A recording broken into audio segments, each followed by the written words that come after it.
Biggest influences. I like the Impressionists, Monet in particular, but also Jackson Pollock. So when I was in art school, again in my 40s, at the University of the Fraser Valley in Abbotsford, every second year the art department went to New York City to see the big museums and art galleries there. So I just absolutely fell in love with Jackson Pollock's paintings and really got what he was doing. So then came back and experimented with dripping paint from above onto canvases, and the big one, Overwhelming, was done at the university. So that was kind of fun. And then after university, just kept experimenting with different paints and different mediums, and I just really loved dripping paint. So certainly Jackson Pollock, and then also an Impressionist kind of style rather than high realism. So yeah, those two I think are my big influences. Sometimes I'm just influenced by things that I see in my everyday life. So all the cherry blossoms I've done, I've painted dozens of cherry blossom paintings because the Vancouver and Richmond area is just full of cherry blossom trees every spring, and people really like those.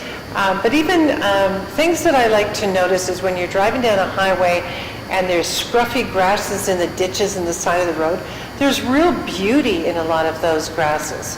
And I've got a series called Uncultivated, and that means they were not planted by anybody. They're just grasses and seed heads and flowers that grow on the roadside that are really beautiful. And they're all chaotic and moving with the swishing of the wind from the cars, and there's just a real beauty in them and movement. So a lot of mine are just scruffy kind of wildflowers and grass fields that I quite like. That influences me too.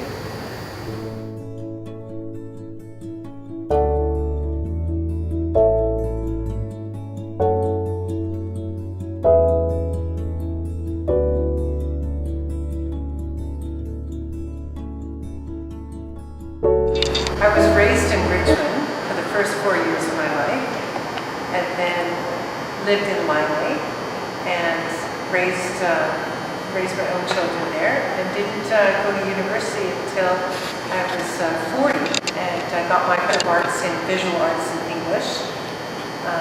And after university in 2003, I wrote a book.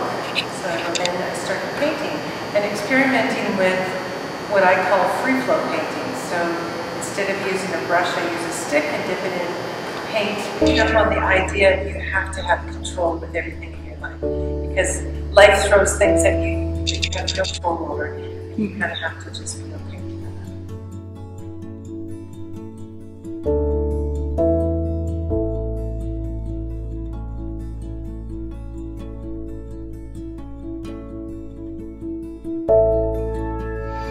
Hello, Catherine. Hi, Patrick. I have a question. What role do you find the artist has in today's society? Artists bring awareness to certain issues, obviously, through all sorts of public art and the written word. As far as my visual art, I think I like the idea that it brings joy to people, that it creates an emotional response in people and makes people interact with the art that way if they feel something with it. I think that's important. It certainly validates what I'm doing, makes me feel good about it. Other than that, I don't know, just spread the joy. Yeah, that's what I would do, spread the joy. Great message.